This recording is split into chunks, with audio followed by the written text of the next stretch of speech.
السلام علیکم، میں ہوں ڈاکٹر محمد عارف صدیقی اور آپ دیکھ رہے ہیں مسلم حکمرانوں کی سیریز۔ ناظرین، اندلس کی اسلامی حکومت نے مغربی دنیا کو تاریکی سے نکالنے میں اہم کردار ادا کیا۔ مسلم حکمران بڑی صاف دلی سے اور انصاف پسندی سے انہیں لے کر چلے، لیکن وہ ہمیشہ خفیہ اور ظاہری سازشیں ہی کرتے رہے۔ آج میں کرتبہ کی اسلامی سلطنت کے چوتھے حکمران عبد الرحمن بن حکم بن ہشام کا تعارف کروانے لگا ہوں، اور انہوں نے کس زبردست انداز میں اسلامی سلطنت کو قائم رکھنے میں کردار ادا کیا وہ بتانے جا رہا ہوں۔ ناظرین، سلطان عبد الرحمن ثانی ماہ شعبان میں 176 ہجری میں طلعت میں پیدا ہوئے۔ 206 ہجری میں اپنے باپ سلطان حکم کی وفات کے بعد تخت نشین ہوئے۔ سلطان عبد الرحمن ثانی کی تخت نشینی کے وقت بظاہر ملک میں امن و امان تھا اور اندرونی و بیرونی فتنوں کو فرو کیا جا چکا تھا، مگر اس سلطان کو تخت نشین ہوتے ہی اپنے خاندان والوں کی بغاوت کا سامنا کرنا پڑا۔ سلطان حکم کا چچا عبداللہ اندلس سے مراکش کے شہر تنجیر میں جا کر سکونت پذیر ہو گیا۔ عبداللہ اس وقت بہت بوڑھا اور ضعیف ہو چکا تھا، مگر اپنے بھتیجے سلطان حکم کی وفات کا حال سن کر وہ تنجیر سے چلا اور اندلس میں وارد ہو کر اپنی حکومت کا اعلان کر دیا۔ عبداللہ کے 3 بیٹے اس وقت اندلس میں موجود اور صوبوں کی گورنری پر مامور تھے۔ عبداللہ کو توقع تھی کہ میرے بیٹے ضرور میری بادشاہت کو قائم کروانے میں مددگار ہوں گے، مگر یہ عبداللہ کی حماقت تھی، اور کہا جا سکتا ہے کہ بڑھاپے کی وجہ سے اس کی عقل کمزور ہو چکی تھی۔ شاہی فوجوں نے فوراً عبداللہ کا مقابلہ کیا اور وہ شکست کھا کر کوہستان بلنسیا میں پناہ گزین ہوا۔ اس کے بیٹے بجائے اس کے کہ باپ کی مدد کرتے اور اس بغاوت میں اس کے شریک ہوتے، انہوں نے عقل و دانائی اور مال اندیشی سے کام لے کر عبد الرحمن ثانی کی حمایت کی اور باپ کو سمجھایا کہ اس خیال خام سے باز رہو اور آتش فساد کو مشتعل نہ کرو۔ آخر نتیجہ یہ ہوا کہ عبداللہ نے اپنے پوتے عبد الرحمن ثانی سے عفو تقصیرات کی درخواست کی، اور عبد الرحمن نے اس درخواست کو منظور کیا اور صوبہ مرثیہ کا والی بنا دیا، جہاں وہ 2-3 سال یعنی مرتے دم تک برسر اقتدار رہا۔ عبد الرحمن ثانی کی تخت نشینی کے وقت اندلس کا تمام شمالی حصہ عیسائیوں کے قبضے میں تھا، مگر یہ تمام عیسائی رؤساء سلطنت اسلامیہ کے باج گزار اور دربار کرتبہ کی سیادت کو تسلیم کرتے تھے۔ دربار کرتبہ بھی اندلس کے اس شمالی حصے سے اس کے سوا اور کچھ نہ چاہتا تھا۔ برشلونہ کا علاقہ بھی عیسائیوں کے قبضے میں عرصے سے پہنچ چکا تھا، اور وہاں ریاست گاتھک مارچ کے فرمانروا کی طرف سے ایک نائب الریاست مامور تھا۔ اس طرح اندلس کے مشرقی اور شمالی ساحل کا بھی ایک حصہ عیسائیوں کے تصرف میں تھا۔ ریاست اسٹریاس لیون و جلکیا تک وسیع ہو چکی تھی، اور اس کا جدید شہر کیسٹل یا کستلا دارالسلطنت بن چکا تھا۔ مسلمان ان شمالی عیسائی ریاستوں کو مٹانا ہرگز نہ چاہتے تھے، مگر ان کو اپنی طاقت سے محض اس لیے مرعوب رکھنا ضروری سمجھتے تھے کہ وہ فرانس کے عیسائیوں یعنی سلطنت فرانس وغیرہ سے ساز باز کر کے اندلس کے ملک پر کوئی چڑھائی نہ ہونے دیں۔ اسی غرض سے وہ خلیج لبسکی کو عبور کر کے اور کبھی جبل البرطات کو طے کر کے فرانس پر حملے کرتے، تاکہ شمالی ملکوں کے عیسائی اندلس کی جانب اقدام نہ کر سکیں۔ اندلس کی شمالی سرحد پر شہر البیرہ تھا، جہاں دربار کرتبہ سے سرحدی عامل مقرر کیا جاتا تھا۔ البیرت کے اس سرحدی عامل نے وہاں کی رعایا پر ظلم کیا اور عیسائیوں سے ساز باز رکھا۔ اس کی پاداش میں سلطان حکم نے اس کو قتل کروا کر اس کا تمام مال و اسباب ضبط کروا لیا۔ اس کے چند ہی روز بعد سلطان حکم کا انتقال ہو گیا۔ نئے سلطان کی تخت نشینی پر سرحدی عیسائیوں نے موقع پایا اور البیرہ کی فوج اور رعایا کو بہکا کر کرتبہ میں بھیجا کہ وہ اس مال کا مطالبہ کریں جو مقتول عامل کا سرکانی خزانے کے حق میں ضبط ہوا ہے، کیونکہ وہ مال در حقیقت رعایا کا مال ہے جو عامل نے زبردستی چھین لیا تھا۔ یہ احتجاجی لوگ کرتبہ میں پہنچ کر قصر سلطانی کے دروازے پر گستاخانہ حرکات کے مرتکب ہوئے۔ ان کی تادیب کے لیے شاہی محافظ دستے کو حکم ہوا۔ ان لوگوں نے مقابلہ کیا، بہت سے مارے گئے اور بہت سے بھاگ گئے۔ اس کا نتیجہ یہ ہوا کہ سرحد پر عیسائیوں کو اور بھی زیادہ شورش پھیلانے کا موقع مل گیا۔ اسی سال یعنی 207 ہجری میں علاقہ تدمیر کے اندر عربوں کے قبائل مزریہ اور قبائل جمانیہ میں جنگ چھڑی۔ اس خانہ جنگی کو فرو کرنے کے لیے سلطان عبد الرحمن کی فوج بھیجی گئی اور آتش فساد فرو ہوئی، مگر جب سلطان عبد الرحمن کی فوج واپس ہوئی تو یہ قبائل پھر آپس میں لڑنے لگے۔ پھر سلطان عبد الرحمن کی فوج گئی۔ غزے کے قبائل کی اس خون ریزی کا سلسلہ تقریباً 7 سال تک جاری رہا اور ملک اندلس کے اندر قبائل عرب نے قدیم عرب جاہلیت کی یاد تازہ کر دی اور خونخواری کی خوب نمائش کی۔ 208 ہجری میں عیسائی ریاست اسٹریاس یا ریاست جلیکیہ نے باج و خراج کی ادائیگی سے انکار کر کے علم بغاوت بلند کیا اور سلطنت اسلامیہ کی حدود میں داخل ہو کر شہروں کو لوٹا۔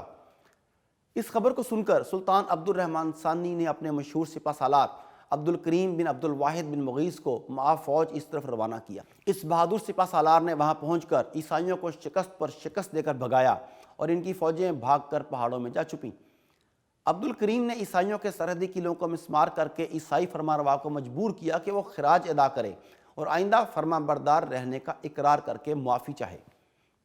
اس کامیابی کے بعد عبد الکریم واپس آیا اور فوراً یہ فوج اسی سپہ سالار کی سرکردگی میں برشلونہ کی طرف روانہ کی گئی، جہاں سے بغاوت اور جنگی تیاریوں کی خبر پہنچ چکی تھی۔ سلطان عبد الرحمن کی فوج نے جاتے ہی برشلونہ کا تمام علاقہ فتح کر کے عیسائیوں کو بھگا کر پہاڑوں کے اندر چھپنے پر مجبور کر دیا اور جلیکیہ والوں کی طرح ان سے بھی اقرار اطاعت لے کر تمام ملک کے مفتوحہ کو پھر انہی کے قبضے میں چھوڑ دیا۔ دربار بغداد نے فرانس کے بادشاہ سے تعلقات محبت قائم کر لیے تھے۔ قیمتی تحفے فرانسیسیوں کے لیے پہنچتے رہتے تھے۔ دربار بغداد سے ہمیشہ اس بات کی کوشش ہوتی رہتی کہ فرانسیسی ملک اندلس پر حملہ آور ہوں۔ ان باتوں سے دربار قرطبہ واقف تھا۔ ادھر عباسی سلاطین اندلس قیصر قسطنطنیہ پر ہمیشہ حملہ آور ہوتے رہتے اور دربار قسطنطنیہ اپنے آپ کو مسلسل خطرے میں پاتا۔ اب قیصر قسطنطنیہ نے سلطان اندلس کی بہادری اور مسلمانان اندلس کی شہرت سن کر دربار قرطبہ کو اپنا ہمدرد بنانا چاہا۔ قیصر قسطنطنیہ کی طرف سے عبد الرحمن ثانی کی خدمت میں ایک سفارت حاضر ہوئی۔ اس سفارت کے ذریعے قیصر نے سلطان اندلس سے محبت و دوستی کے تعلقات پیدا کرنے چاہے۔ سلطان اندلس کو قدرتی طور پر قیصر قسطنطنیہ سے ہمدردی ہونی چاہیے تھی، کیونکہ وہ دربار بغداد کا دشمن تھا۔ قیصر قسطنطنیہ کے سفیر کی عبد الرحمن نے بڑی آؤبھگت کی۔ سفیر نے بڑے بڑے قیمتی تحفے پیش کیے اور قیصر قسطنطنیہ کی عظیم الشان طاقت اور زبردست افواج کے حالات مبالغہ کے ساتھ سنا کر اس بات کا یقین دلایا کہ اگر آپ قیصر قسطنطنیہ کے ساتھ دوستی کے تعلقات پیدا کر لیں تو بڑی آسانی سے آپ اپنی آبائی خلافت اور شام، عراق اور عرب وغیرہ کی حکومت عباسیوں سے واپس لے سکیں گے۔ عبد الرحمن نے اس موقع پر بڑی دانائی اور مال اندیشی سے کام لے کر صرف اس قدر وعدہ کیا کہ اگر مجھ کو اپنے ملک کی طرف سے اطمینان حاصل ہوا تو قیصر کی امداد کر سکتا ہوں، لیکن فی الحال مجھ کو اپنے ہی ملک میں بہت سے ضروری اور اہم کام درپیش ہیں۔ اور پھر جواباً بہت سے قیمتی تحفے اس سفیر کے ہمراہ اپنے ایلچی یحییٰ غزال کے ہاتھ قیصر کے لیے روانہ کر دیے۔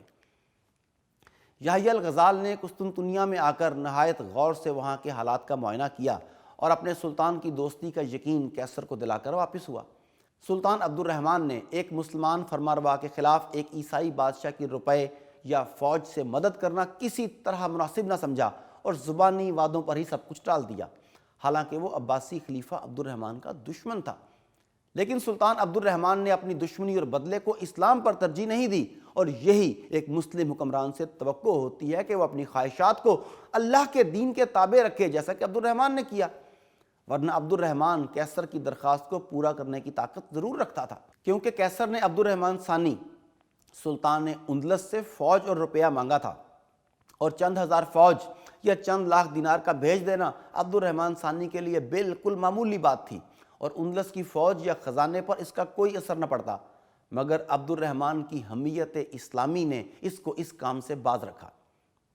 قیصر نے دوسری بار پھر اپنے سفارت بھیجی۔ عبد الرحمن نے پھر ویسی ہی باتوں سے ٹال دیا۔ اسی سال اندلس کے جنوب مغرب میں اس علاقے کے اندر، جس کو آج کل ملک پرتگال کہا جاتا ہے اور جہاں عیسائیوں کی آبادی زیادہ تھی، شہر مریدہ والوں کی سربراہی میں بغاوت کا فتنہ پیدا ہوا۔ اس فتنے کو فرو کرنے کے لیے عبید اللہ بن عبداللہ کو بھیجا گیا۔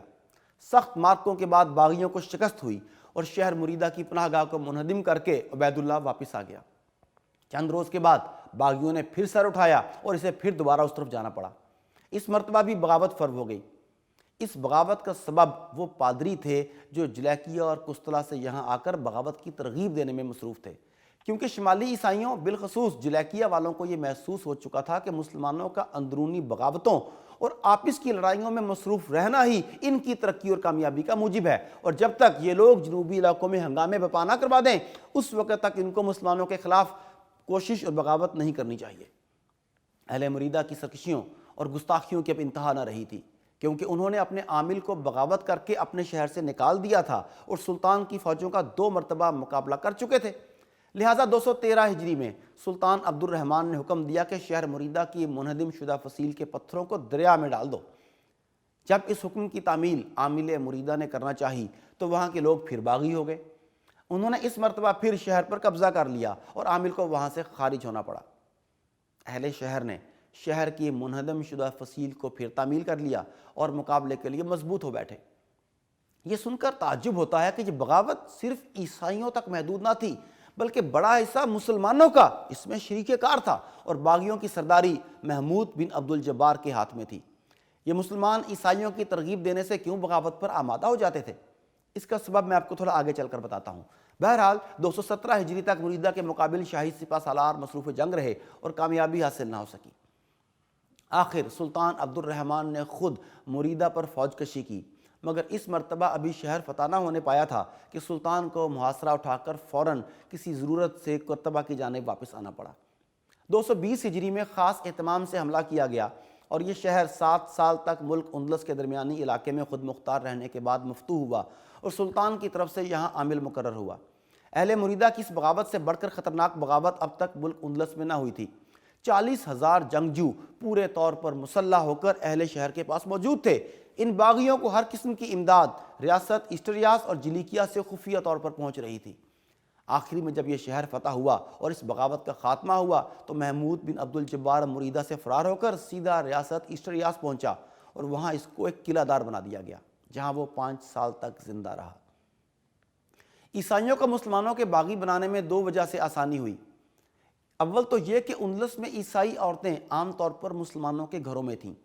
مسلمان مذہبی آزادی کو مد نظر رکھتے ہوئے اپنی ان عیسائی بیویوں کو تبدیلی مذہب کے لیے مجبور نہیں کرتے تھے۔